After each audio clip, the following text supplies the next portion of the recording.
Greetings. बस एक update है। आने वाले कुछ वीडियोस में एक सीरीज स्टार्ट होने वाली है जिसमें हम फाइनेंशियल एजुकेशन के बारे में थोड़ा सा डिस्कस करने वाले हैं। अगर इसको और ब्रेक डाउन करें तो सिंपल टर्म्स में अपना पैसा कहाँ इन्वेस्ट करना चाहिए, क्या करना चाहिए पैसे के साथ, सेविंग्स कैसे कर सकते हैं, अपना इनकम कैसे बढ़ा सकते हैं। इन शॉर्ट मतलब एक प्रॉब्लम है जो मुझे समझ में आती है कि जो फाइनेंशियल नॉलेज होती है या फाइनेंशियल एजुकेशन होती है वो खासकर बहुत ही सिंपल और इजी टर्म्स में और रिलायबल फॉर्म में कहीं अवेलेबल नहीं है। ज़्यादातर अगर आप खोलोगे तो लोग बोलेंगे यहाँ इन्वेस्ट कर दो, स्टॉक मार्केट में कर दो, ये कर दो, ये कर दो।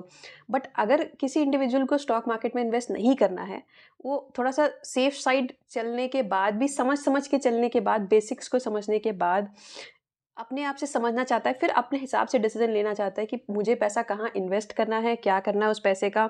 मतलब इन शॉर्ट सेविंग्स में रखना है, एफडी में रखना है, म्यूचुअल फंड्स में रखना है, ये उस पर्टिकुलर इंसान का ही डिसीजन हो, अगर वो ऐसे समझ समझ के करना चाहता है।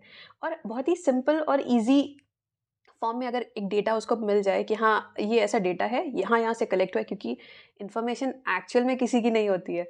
जो नॉलेज या जो भी इन्फॉर्मेशन मेरे पास से आ रही है वो फॉर श्योर कहीं ना कहीं से और से आ रही है। ऐसा तो है नहीं कि मतलब ये इन्फॉर्मेशन मैंने कहीं से ली है। तो ये इन्फॉर्मेशन कहाँ से आई है, आप उसको दोबारा री-वेरीफाई कर सकते हो कि हाँ ये इन्फॉर्मेशन फॉर एग्जांपल आरबीआई की गाइडलाइंस के हिसाब से यहाँ से आई है, तो ये रिलायबल सोर्स है, आप यहाँ से इसको री-वेरीफाई कर सकते हो। या ऐसे खुद से देख सकते हो कि हाँ यहाँ पे ये इन्फॉर्मेशन अवेलेबल है, मुझे इस हिसाब से डिसीजन लेना है कि मुझे कौन सा अकाउंट खुलवाना है, कहाँ से क्या करना है।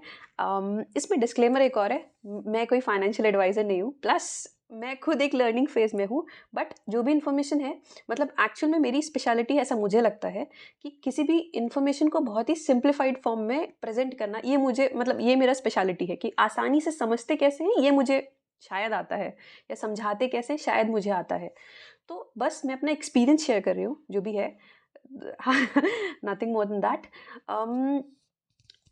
एक और जो मतलब इसके पीछे एक और मोटिव है वो ये है कि ये इन्फॉर्मेशन स्कूल्स में, मतलब ऐसा मैंने बहुत बार रिव्यूज़ बहुत लोगों से सुना हुआ है, बहुत लोगों से वो है कि ये इन्फॉर्मेशन जो है वो स्कूल्स में या कॉलेजेस में सिखाना चाहिए। मतलब एक्चुअल में एक कोर्स होना चाहिए जहाँ पे बताया जाए कि पैसे को इन्वेस्ट कहाँ से करेंगे, सेविंग्स एक्चुअल में होता क्या है, जो सिंपल सिंपल टर्म्स हैं वो एक्चुअल में स्कूल्स में बताने चाहिए या कॉलेजेस में बताना चाहिए। बट ऐसी इन्फॉर्मेशन कहीं भी नहीं होती। मतलब अगर ध्यान से देखा जाएगा तो पेरेंट्स का फोकस या टीचर्स का फोकस या फिर एकेडमिक्स का पूरा फोकस यही होता है कि आप किसी तरह आपका जॉब लग जाए, किसी तरह से आप एक लेवल पे पहुंच जाओ कि आप पैसा अर्न करना स्टार्ट कर दो। बट अर्न करना से ज़्यादा इम्पोर्टेंट है उसको सेव करना, प्लस सेव करने के साथ आप इन्वेस्ट करना। क्योंकि आप अगर थोड़ा-थोड़ा अमाउंट भी, मतलब ऐसा, अब ये तो बहुत इसका हाइप है आजकल कि कंपाउंड इंटरेस्ट, थोड़ा-थोड़ा पैसा अगर आप इकट्ठा करोगे हर महीने तो एक लेवल पे पहुँच सकते हो जहाँ उसके बाद आपको कुछ अर्न करने की ज़रूरत भी ना पड़े।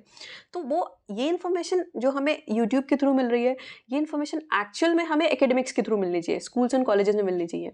बट ऐसा कुछ होता नहीं है, और ख़ासकर अगर जो मतलब जो अभी की जनरेशन है उसके पास तो ये फिर भी इन्फॉर्मेशन है, बट मतलब अगर 30-40 प्लस इस तरह की एज वाले जो जिनको जो है, उनके पास ये इन्फॉर्मेशन एक रेडी फॉर्म में अवेलेबल नहीं है कि बहुत बेसिक से समझाया जाए, जो जो हर किसी को समझ में आ जाए, ऐसा कुछ। तो बस ये मोटिव है जहाँ पे मैं कोशिश करने वाली हूँ।